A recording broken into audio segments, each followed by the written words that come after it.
Chief forecaster David Tillman has the latest on the track. And David, this storm, even though it's no longer a tropical storm, the distinction between that and a hurricane at this point is nominal. It really is, Tom.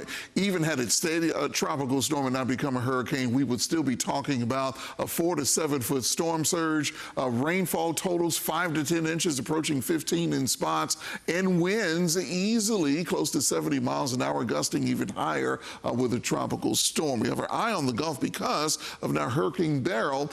National Storm Prediction Center has issued a tornado watch until 10 o'clock this morning for basically the Conroe area, Montgomery County, Houston and Harris County, Fort Bend County, Matagorda County, Brazoria County, Galveston County, Chambers County, and Liberty County. And it's because of the right front quadrant of the storm, the outer rain bands coming in could have the perfect amount of wind shear and dry air and whatnot, and instability to produce tornadoes. And we'll talk more about that coming up in just a minute. Here's a look at the center of circulation spinning closer and closer to the coast. It became a hurricane just about an hour ago because hurricane hunters flew into the system and found hurricane force winds. The Doppler radar out of Leak City also saw some hurricane force winds in these rain bands, which are getting closer and closer to the coast as we speak. Max gusts up to 85 miles per hour, pressure down to 985 millibars.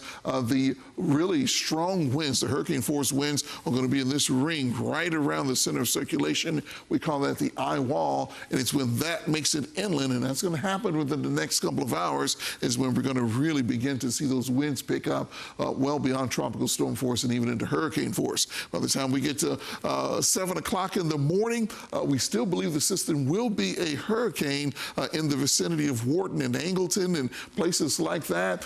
As it continues moving to the north past the Houston area, it'll weaken into a tropical storm, but it'll still be a bad storm as it's moving through, and then after that, it'll begin to move on into parts of the Midwest. Here is a look at 13 alert radar. It clearly shows where the center of circulation is located. The outer rain bands have already moved on shore, but it's the eye wall that's not too far offshore that's moving in that's going to cause all the problems.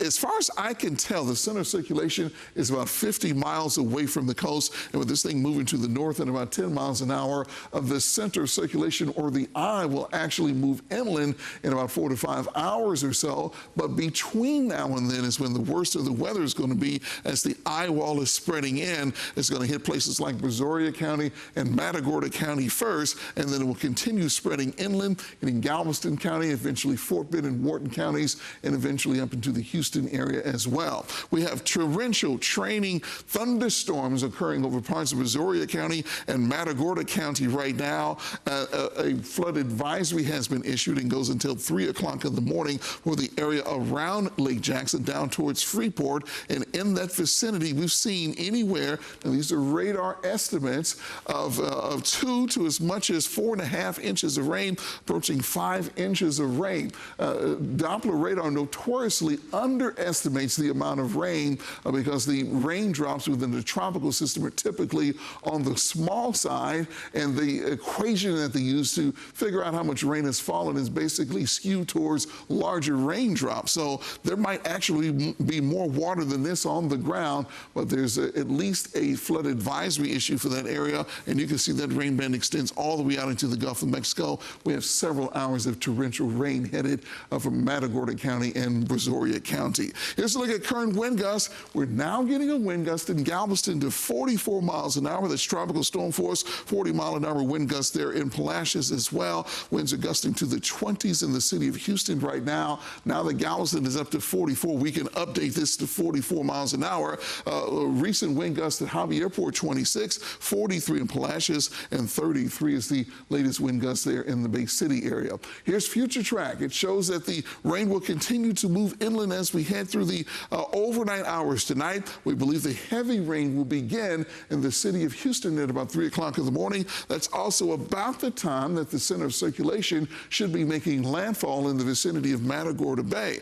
Look at what happens as we get towards 6 o'clock in the morning. Houston would have had 3 straight hours of torrential rain as that outer rain band basically just sits over the area. And then here comes the inner core rains associated with the eye wall of the system. That will be moving into the Houston area as we head into the 7, 8, 9 o'clock hour. So right through the time when we would traditionally have rush hour is when the most intense rain and when the most intense wind is going to be moving through the city. And we're telling people just don't go to work tomorrow unless you absolutely positively have to, if you're first responder, something like that, because this is going to be close to hurricane conditions in the city of Houston tomorrow morning. Now, by noontime, the worst of the rain will be moving to the north, and it'll continue moving away by that time, but the wind is still going to be howling even at noontime coming up for tomorrow. As we look at how much rain we expect to fall with this, 5 to 10 inches. There could be a couple of spots that get to 15.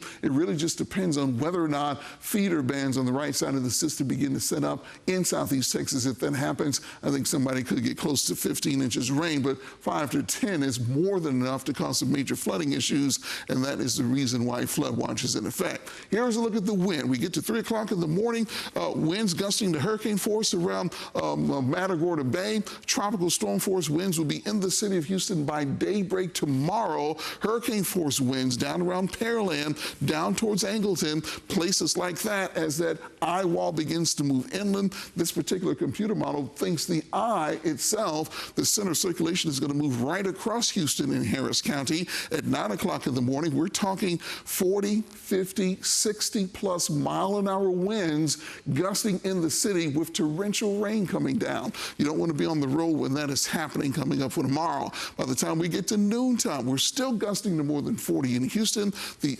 extreme winds will be moving to the north by that time, affecting places like Cleveland and Huntsville and Livingston and even Conroe and places like that. And then by the time we get to 3 o'clock in the afternoon, the worst of the wind will begin to move north of southeast Texas. With all that wind that we're going to see, 4 to 7 foot storm surge is expected along the immediate coast. That is certainly higher than what we had during Tropical Storm Alberto. When you start to get to 4 feet above normally dry ground, that's certainly covering up most of your body. By the time you get to 7 feet, of course, that is water that is above your head and approaching the top of the first floor of many homes. That's the kind of storm surge that we're talking about with this system. For rain chances on Tuesday at about 40%.